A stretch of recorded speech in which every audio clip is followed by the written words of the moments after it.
His parents from California or whatever to get the kid to come here. But Croatia, can you talk a little bit about how you convince a couple of parents to send their kid across the ocean and trust you to take care of them? Well, it takes a certain kind of kid, first of all. Somebody that's already inclined to come here, not that you went over there and just pointed to somebody and said, hey, I'm going to try to talk them to come here. I think there's a bunch of kids over there that's their goal. Their goal is to play here, play in the States, and see where that takes them. And not just come here and play, but they want to get an education. They want to kind of experience all that goes along with this. And obviously, Nika's got the personality to be able to pull it off, and her parents are very, very supportive. And she's the kind of kid that's very independent. She's been independent her whole life. That's how she operated over there. So for her, it's not been anything that's a traumatic experience going over. It was. I don't think I've ever heard her say she misses it, even though she enjoys going back. So she was coming here regardless. She was coming to the States, and it was just, we have a big name in New York. We have a big brand, and all those kids watch our games. So she's watched all of our games. So this is kind of it's a natural landing place for her. Geno, there's probably an obvious one that I'm not thinking of, but have you ever coached sisters playing against each other? The only time it would have happened would have been if Lou, if we had played Stanford in the NCAA tournament. Then it would have happened, because Carly was still at Stanford at the time. But other than that, no. No. So what do you think? What do you think it's going to be like? I mean, sometimes siblings don't like to play each other. Yeah, Nika pushed for this. Nika pushed for this game. I thought, what better? Her parents are going to come over one time, so what better opportunity than to come over once and see, what are the chances, right? Two kids grow up in Croatia and come all the way to the States, and their parents get to see them live here, at Gamble. And she insisted that the game had to be at Gamble too, so because that's kind of the atmosphere that she wanted for everybody. So never happened before, no, and I think it'll be a lot of fun. Those of you that haven't met her dad, he's something else. Have you seen the big sister side of Nika, not necessarily with her own sister, but kind of her sisters talked about how she's relied on her for advice and counsel and following in her footsteps and all of that. Have you seen her do that over here with other players? Yeah. She's at an age now where that's kind of the role that you inherit here. Obviously, I don't know what her role with her sister is, but I assume it's, Nika likes to be in charge. She likes to take control of situations, and I'm sure that she's probably great at it with her sister and great at it with her teammates. And even when we were in Europe, you could tell just how much she communicated with the young guys, not just playing wise, but off the court stuff as well. What's been the biggest growth in her game since she's been here? I think she's become a little more disciplined. I think she's become more in control, I hope, of her emotions. I think she's become a much better offensive player, a much better shooter. Obviously, you watched her play last year, and she was always looking to find somebody. That's always been her game. So I want to say that the things that she was pretty good at, she's gotten better at. She was never a confident shooter, and I think she is today. and she's less stubborn and less resistant to coaching, and she's much better at that. So I think she's grown up a lot, in a ton of ways. Did you go into this week that you wanted to focus on finding good combinations without easing out, just trying to figure out the right puzzle pieces? Were you able to do that? I mean, yeah. Well, let's put it this way: like if somebody put a big puzzle on the floor in front of you, and there were pieces missing, but they told you they're on the floor here somewhere, go find them. That's different than somebody throws a puzzle on the floor and goes, there's 2 or 3 pieces missing, and they're not there. So now make a puzzle that looks like the one you want it to look like, and it won't. The rest of the season, it'll never look like the way I want it to look, or the way I envisioned that it would look, or that it would look like it needed to look at this point. So all we can do is just try to find what works that game, right? So the lineup that we have for Texas may not be the lineup we have for Ball State or for North Carolina or for Louisville, whoever the case may be. So we'll be constantly searching, and I don't think that'll stop until the season ends. So where does I'm sorry. Thanks. You mentioned that the players have shown a really good ability to handle adversity, in part because they've had to deal with it so often the last few years. Uh-huh. How about you? Do you feel like you've rolled with the punches pretty well in approach and attitude and in setting a tone?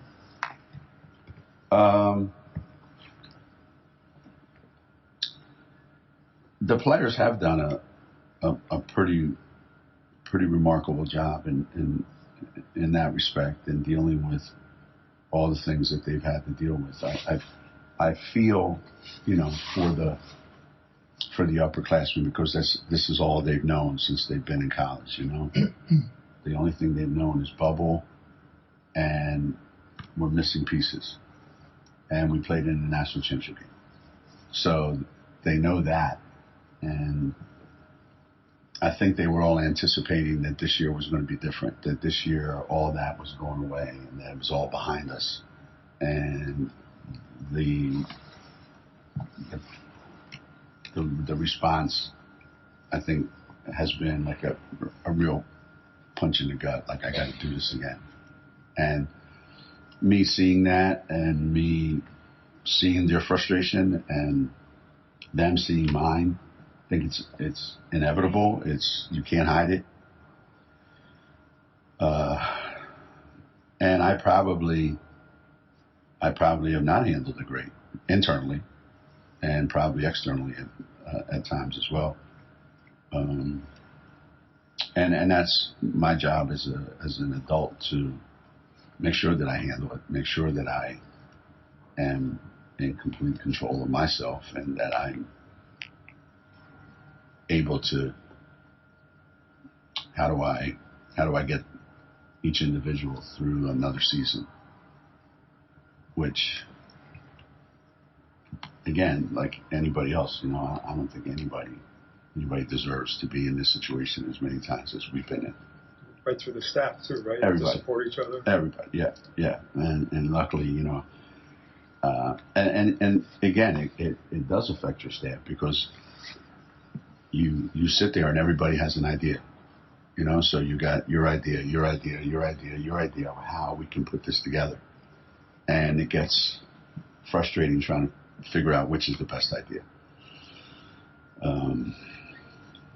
And then what adds to the frustration is none of these things were things that could be prevented. None of these things are like, if you guys only did more of this, you could have prevented that. If you'd done less of that, it could have prevented that. If you'd have done this instead of that, it would have been different. What, that would have kept Orca from breaking her wrist? Or catching her thumb on a kid's jersey and breaking her thumb? That would have kept Carol from getting hit in the head 5 times, and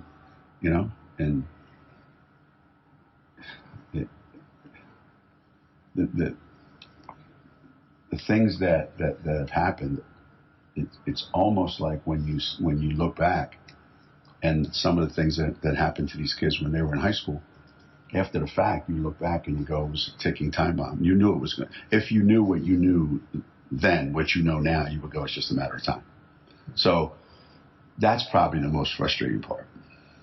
Speaking of thumb, Paige has kind of brushed off her thumb injury she suffered as kind of a minor inconvenience. Yeah. Still in the splint, still wrapped up. I don't think she has the splint on anymore. Okay. Yeah. She now it's more like, you know, like Leah wearing her brace or wearing the face mask all year when she didn't need it. So, you know, I think if you ask Paige, she's operating like her thumb is 100%. Whether it is or not, she says it is. Geno, where does Ash fit into that puzzle? Is she somebody that can or has to be that three-point threat now to space the floor? Well, you guys maybe did see Ashlyn play in high school, or you didn't see her play during the summers. But what you're seeing right now is not anywhere close to who she was when she came out of high school. And I think that the tightness that you see, or the pressure that she's putting on herself, is just off the charts crazy. To make shots. To be great. You know, I came here to be great. Well, I don't think anybody was ever great in 4 games. You know, greatness takes time, you know, and it involves a lot of work and failure and all that good stuff. So, you know, the biggest thing is she has so much to offer. She's so talented. She's so committed. Is such a hard worker. And the more she, and here's a crazy thing. She understands now. We've got 2 kids on our team that aren't playing that would probably have taken 16 threes probably between the 2 of them, at least. And now I got to make up for those 2 guys. And I'm not shooting the ball great, or I'm not doing this great. And then it just kind of piles on. So you spend, you know, was it like an hour with her the other day, talking her off the ledge. The mental ledge of, I'm letting everybody down. I'm not who I am. I'm not who I want to be. So you got that going for you every day, right? And, you know, so that's the trials and tribulations of trying to get somebody who's really, really, really good, who you have a tremendous amount of confidence in. Is there some, maybe that's part of it, but is there some characteristic that Indiana kids have, given the history of this game? It's different from kids from other places? Maybe. I do think there's a growing up there of, this is what it's going to take to play at a real high level, because maybe they see it, you know, every single day, you know, all the time. I remember I had a conversation with Brad Stevens a while back, and we were talking about what it was like to be recruited, or what it was like to go to college back in the day as opposed to now, and, you know, talking about how I would have crawled on broken glass to Bloomington, Indiana, if Bob Knight ever said he wanted me to play for him, you know, because every kid grows up there in that state wanting to be like that. You know, I want to be that player, that, you know, and every high school game is life and death. It's almost probably like being a football player in Texas or these other places.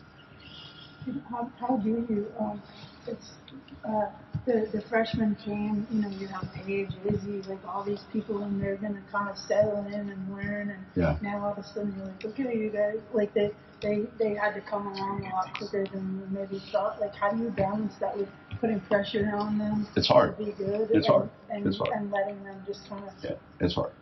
Because, you know, when I asked them, how much did you think you were going to play? What did you think your contribution was going to be this year? Well, I knew we had this so-and-so and so-and-so and so-and-so.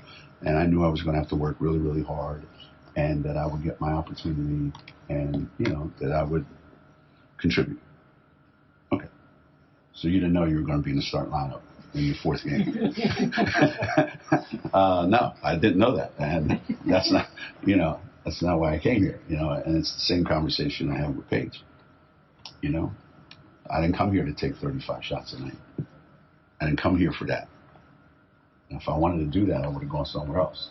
So everybody's put in a situation they don't necessarily want to be in, but circumstances are forcing them into that situation. Is Caroline still out? Yeah. Don't ask me how long, because I wish I knew. I don't think anybody. It's still neck. Yeah. It's the muscular.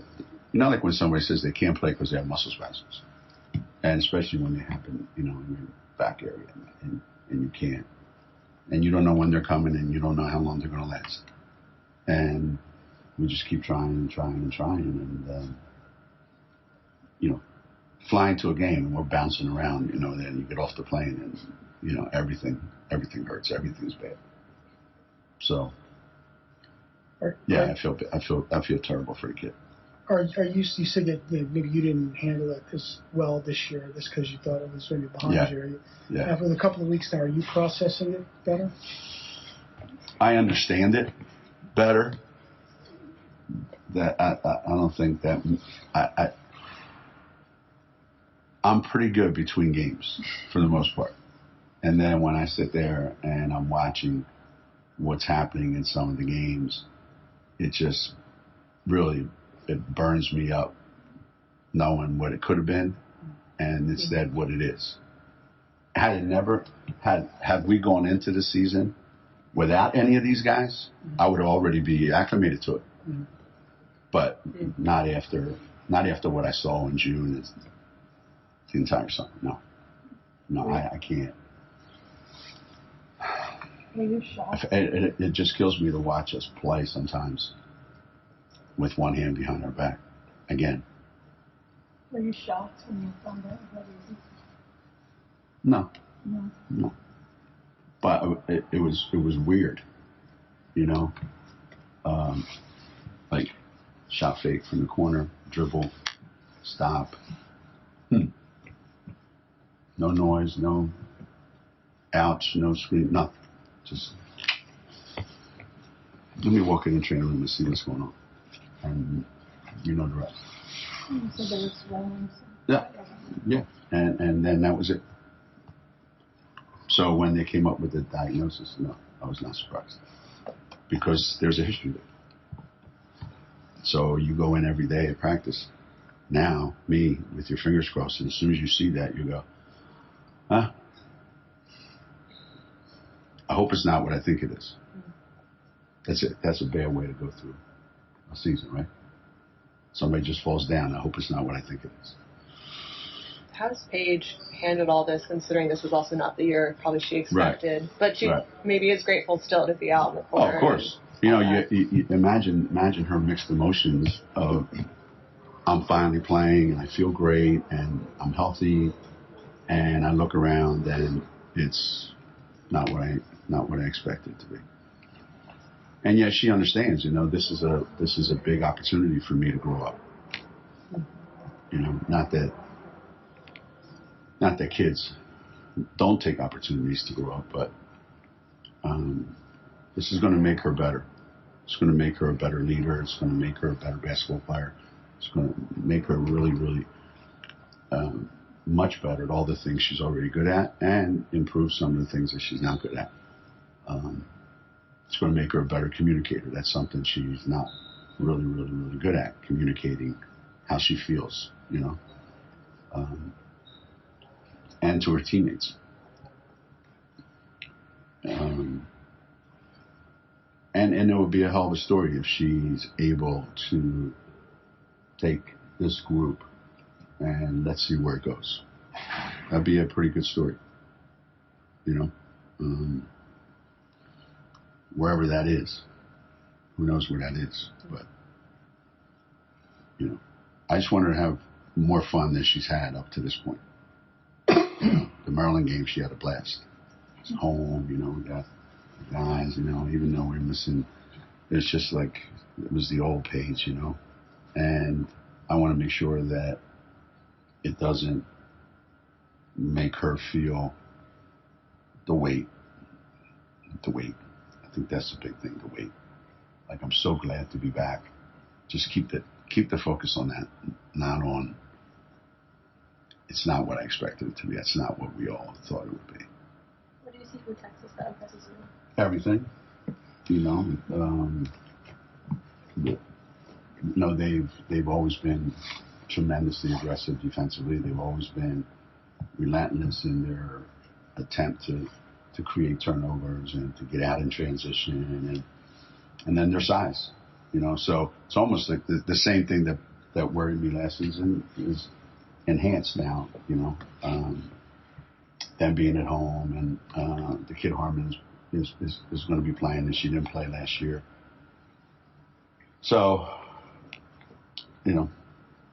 I don't know that I've seen any weakness that you could say we can exploit this. They're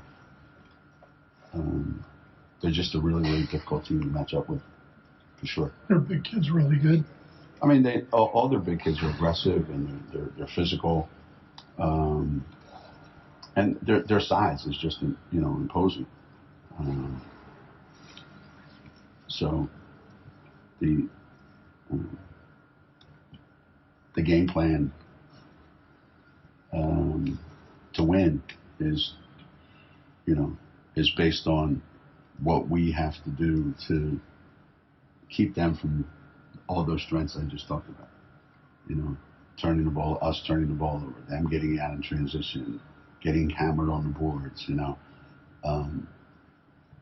and can we do any of those things? That's why we're going to play the game. Going back to Nika, I know that she's not the type of player you need to hype up for any type of game, but the one against Ball State is one that she's pushed for, obviously. Yeah. Has she started talking to her teammates about that? I don't know. Type of play? Yeah, I don't know. I don't know if it's gotten to that point yet, because there's still so much in between. There was so much in between, game one and then when that game finally does happen. There's a lot. So I know she and I have not talked about it at all. I've not brought it up. She's not brought it up, and I don't know what her conversations with her teammates have been, but I'm sure there have been some. Do you see any progress in ice, or is it something you're just going to have to be very patient about? Cause she's it's day to day, when she had a great day yesterday, and I want it to last more than one day, and I'm a very patient person. Like I've said this before, I'm very patient until I'm not. So I'm going to give you a lot of leeway until there comes a point where no, I'm not. But in the scenario that we have right now, what can I be besides patient? That's it. That's all I can do is be patient and hope that it gets better every day. And hey, look, we go to our bench and we're bringing in everybody that we bring in hasn't played a college game except when you get to by the time you get to a mark. Nobody's played a college game until the 4 games or 6 games that we just played. So it is what it is. I can't go see. Huh? Are you happy for Maya? Have you talked to her? I mean, if there as a matter of fact, I saw the women's basketball final Hall of Fame finalists or this year's class, but for some reason I don't know. I couldn't pull it up. It didn't come up, so it was this morning when somebody told me that she was on the list, and I thought, and not like I'm surprised or anything. It just came way sooner than I thought it would come. I think her career ended way earlier than she had hoped. I would hope, but it ended her way, and this is just the beginning, I'm sure, of a lot more of these. She'll be in everybody's Hall of Fame by the time it's over. And if she walked in here today, she'd start on Sunday. Even the condition she's in, right? She would walk in here today